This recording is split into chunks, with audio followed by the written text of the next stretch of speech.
बाबूजी खातिर कोनो चिंता भी उनकर जान ले सकेला। हमनी के दूसर के जान बचावे खातिर आपन जिंदगी बर्बाद नहीं कर सकत। जबान संभाल के बोला, ना तो ऐसा थप्पड़ लगाए नू कि आइंदा से बोलल भुला जेबू। भाऊजी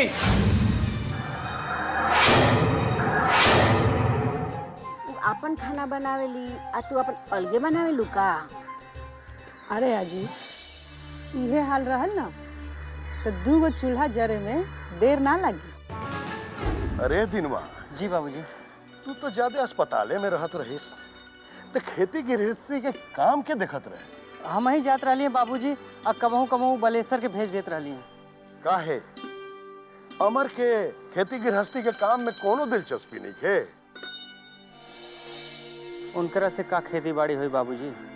काहे कन्हैया जी भी हमार बेटा रहा, इनका से ज्यादा पढ़ल लिखल रहा, लेकिन खेती गृहस्थी के काम इतना बढ़िया से देखत रहा, इतना सुंदर देखत रहा, इनकर ना काहे कट जाता। क्या बताई बाबूजी?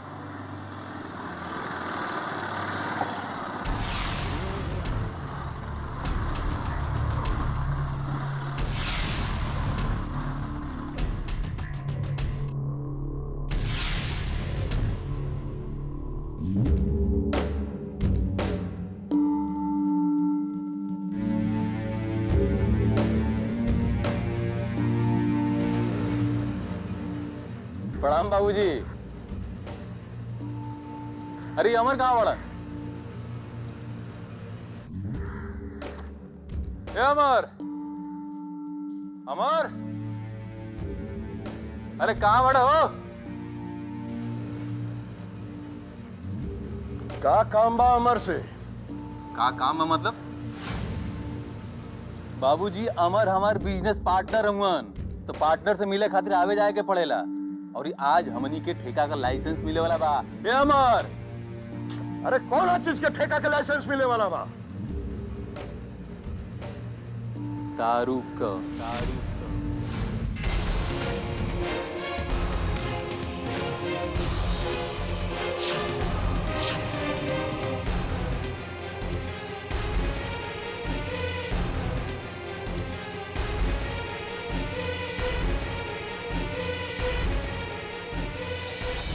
अरे सुनी, ई भोले बाबा का आशीर्वाद है, प्रसाद समझ के रख ले। और एमा इतना फायदा बा, इतना कि तुहार पूरा घर नगदी अंबार से भर जाई। अरे ना चाहिए ऐसा पाप के धन हमरा घर में, जोना से हमार ईमान धर्म सब खराब हो जाए। अरे का सवेरे सवेरे मचौले वाला दुआरी पर तू? आदमी धंधा में अगर धर्म कर्म देखे लगल तो हो चुकल नौकर धंधा।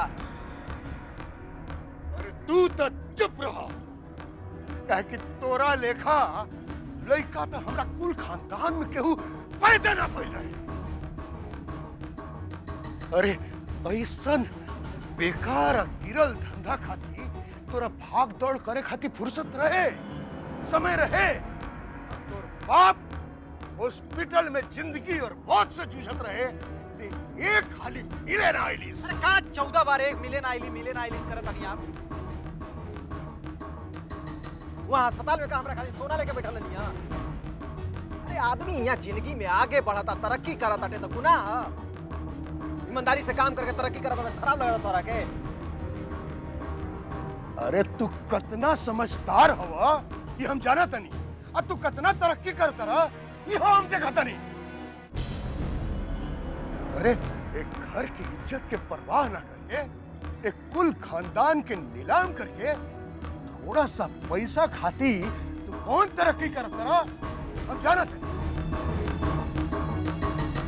जौना तरीका से ही पैसा आवत अनु, वही तरीका से ही नाली में बह जाए।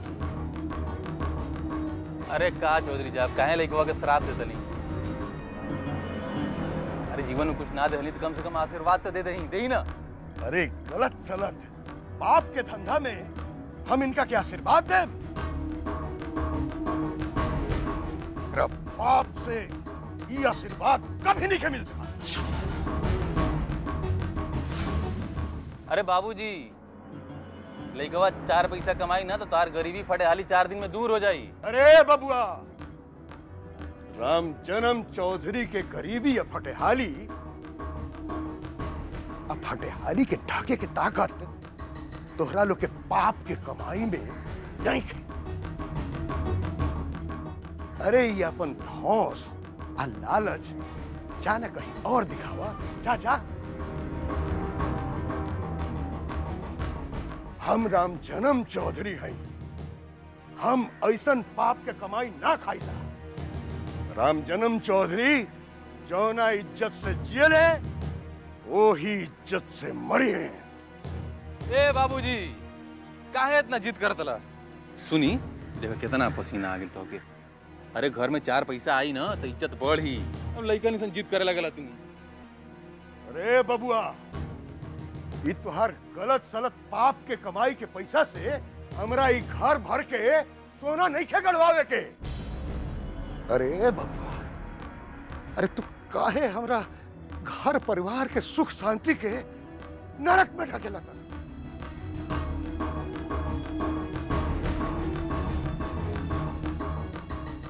अमर, हम तोहरा के ये धंधा बिजनेस करे के कबो इजाजत ना दे। बोल द बबुआ जी से कि उनका साथे तारा कोनो धंधा नहीं के करे के। आऊ एजा से चल जास। ए बाबूजी, ये जिंदगी हमार हुए, हमरा के मालूम बटे कि केकरा संगे हमरा के रिश्तेदारी निभावे के बा, केकरा संगे नहीं के निभावे के। राउर कहल मान के लास्ट टाइम हम अपन दुर्गति देख चुकल बानी। तू तो चाहते बड़ा कि जिंदगी भर हम थोड़ा कुदाल चलावल करी, अपन हाथ में गठेला उगावल करी। चलो बुआ। अरे कौन अच्छा डॉक्टर के दिखावा हो।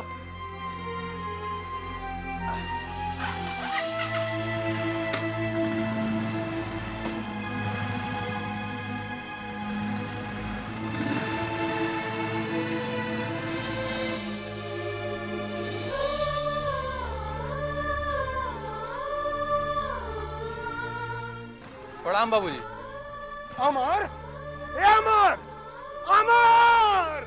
बाबूजी, बाबूजी शांत रहिए, चिल्लाई नहीं तो तबीयत खराब हो जाएगी फिर से। अरे अमर चल गई दीदा। बाबूजी शांत रहिए।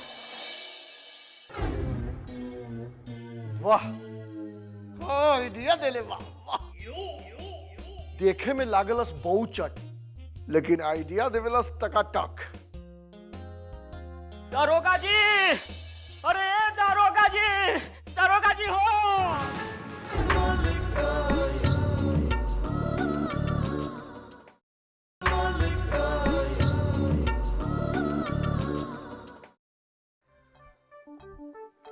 इस साला गांव देहात में हमनी के यह मजबूरी बा। एक आधे घर से खर्चा पानी मिल पावेला। हाँ बिल्कुल सही कहा था। इस छोटका इंडस्ट्री के यह नुकसान बा सुनील, जहां बंद भइल कि दाना पानी खातिर तरसे के पड़ेला आदमी के। जनाब, ये कोनो नया इंडस्ट्री चालू भइल बा का? बुड़बक इंडस्ट्री ना रे, इंडस्ट्री। ये तोरा अंग्रेजी में बड़ा प्रॉब्लम बा। ना ना हुजूर, हम तो एमए कुल कहले बानी, लेकिन अब रहुआ सामने कैसे अंग्रेजी बोल सकीला? इ महंत जी के जेल गईला के बाद हमनी के ऊपरी पगार मिलल बंद हो गईल बा। हाँ, अब सरकारी पगार के तो बचे के संभावने न रहेला। हाँ, सब छमिया पे खर्च हो जाला। अब बीबी के कब बताई कि सब पैसा कहाँ गोल हो गईल बा। तो मैं चिंता करे कोनो बात नहीं है जरूर हुजूर। अरे हमारे लगे को धांसू आइडिया बा। ते अपन आइडिया अपना दिमागे में धर। पिछला बार तो हर आइडिया के चक्कर में लेवे के देवे पड़ गई है। अरे नहीं हुजूर, अरे वो गलत समझत बानी। आइडिया तो रहुए का, ये तो निकला बा हमारे दिमाग से। अच्छा, हमरे आइडिया बा। वाह, अरे बोल, बिंदास बोल। एगो प्रेम पत्र लिखी, आ लिखी प्रिय प्रियतमा दिल के रानी। अब हमरे इकलौती जिंदगी के प्रेम कहानी लिखी कि बॉर्डर पे लड़ाई शुरू हो गई बा। वही से हमने के ए महीना के माहवारी हमार मतलब है कि पगार कुल सरकारी कोष में जमा करे के पड़त बा। यही से हमने के ए महीना 1 रुपया न दे सकब। लेकिन रउआ चिंता मत करी, हम अपने प्राण प्यारे खातिर 100 गो चुम्मा भेजतानी। आओ चुम्मा हमरा प्यार से स्वीकार ले। वाह, आइडिया देले वाह वाह। देखे में लागलस बहुचट, लेकिन आइडिया देवेलस टकाटक। दारोगा जी, अरे दारोगा जी हो, एक दही बता लो बका, दोस्ताना निभाता रही। हाँ का भाई पंडित जी, रउआ तो ऐसे भाग के आवत आनी कि जैसे ओलंपिक के केस हो या पुलिस के रेस हो। हाँ? अरे का भाई बतावा। मुंशी जी आ गई बाड़न। हाँ? तो उ महंत जी के मठ और घर दोनों से दूर रहत बाड़न। हमरा तो पूरा शक बा कि मठ पे चोरी के काम उहे कर ले बाड़न। रहुआ के मुंशी जी के गिरफ्तार करे खातिर मुस्तैद रहे के पड़ी। हाँ, मुंशी जी कहाँ मिली हो? पोस्ट ऑफिस वाला मकान के पीछे।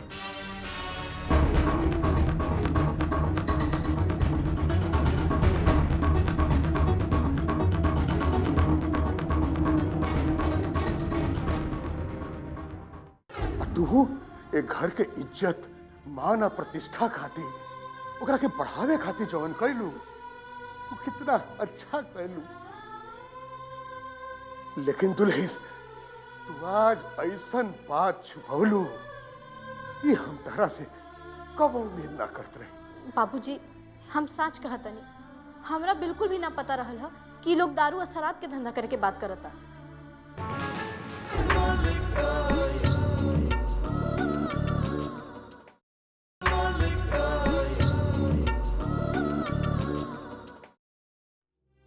बताओ, आज हमारा औलाद हमरे के आंख दिखा रहा बा। अरे घर खानदान के इज्जत एकदम साफ कर देने के चाहता। इतना दिन के बनावल ऊंच नाक के इस समाज में काट देने के चाहता। अरे धिक्कार बा हमरा पे धिक्कार बा जे हम ऐसन औलाद की पैदा कईनी। ना बाबूजी, ऐसन मत कही रहुआ। अबहू तू हमरा से झूठ बोलू। इतना बड़का बात हमरा से छुपौलू। बबुआ जी घर में आके हम मीटिंग करते रहे, दारू और शराब के बिजनेस करे खातिर सब बात चलत रुए, और तू हमरा से कुछ ना बते।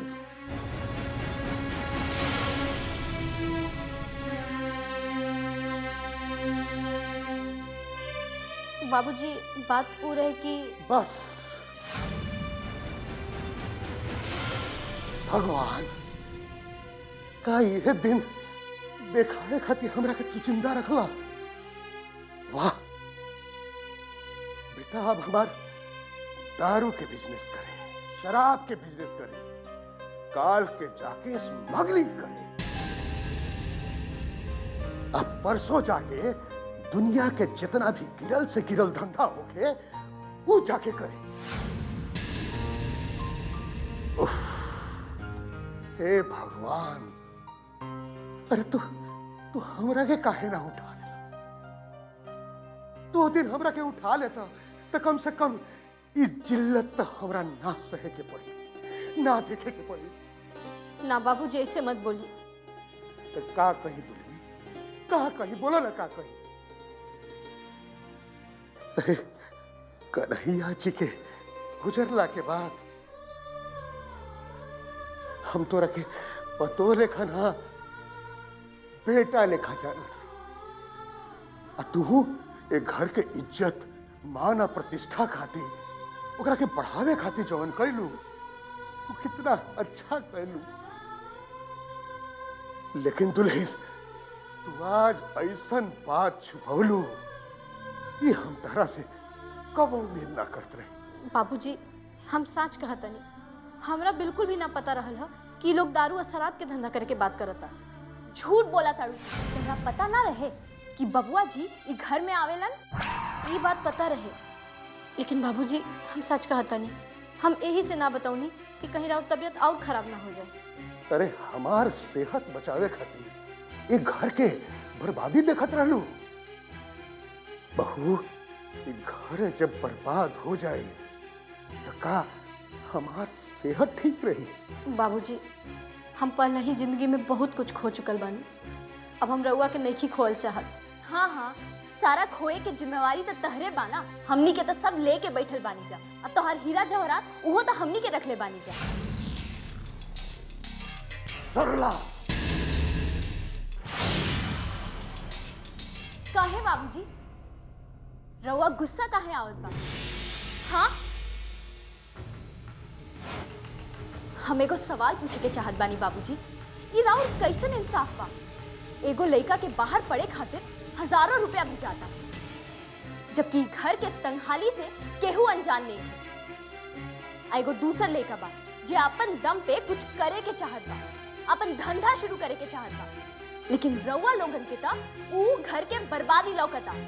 हाँ हाँ हाँ, बर्बादी। ऐसे दारू शराब के धंधा कोनो भी इज्जतदार खानदानी या प्रतिष्ठित आदमी के पेशा ना।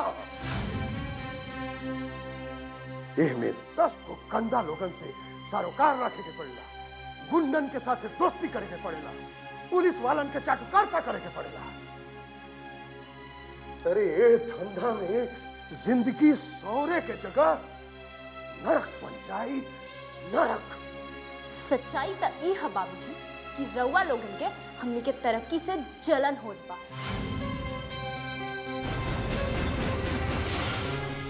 काहे से जौना के तू तरक्की मानत रू, तारा लोग के पतन के रास्ता बा, पतन के। अरे ई बबुआ जी लिखा इंसान, जौन की इंसान है ना, अधर्मी हो, जब वो अपना भाई के ना हो सकल तो तारा लोग के का होगी? के हमनी के हो सकेला और ना हो सकेला ये हम अच्छा से जानतनी। और रहल बात बबुआ जी के, तो ऊ हमनी खातिर भगवान बानी। जब पूरा घर हमनी के साथ छोड़ देलस तब बबुआ जी हमनी के हाथ थम ले। ऊ आदमी हमनी खातिर कबो गलत ना हो सकेला। अरे बंद करा अपनी बकवास। बाबूजी रउआ गुस्सा मत करी, ई रउआ खातिर ठीक नहीं खे। सरला तू अभी अपना कमरा में जा, जल्दी जा।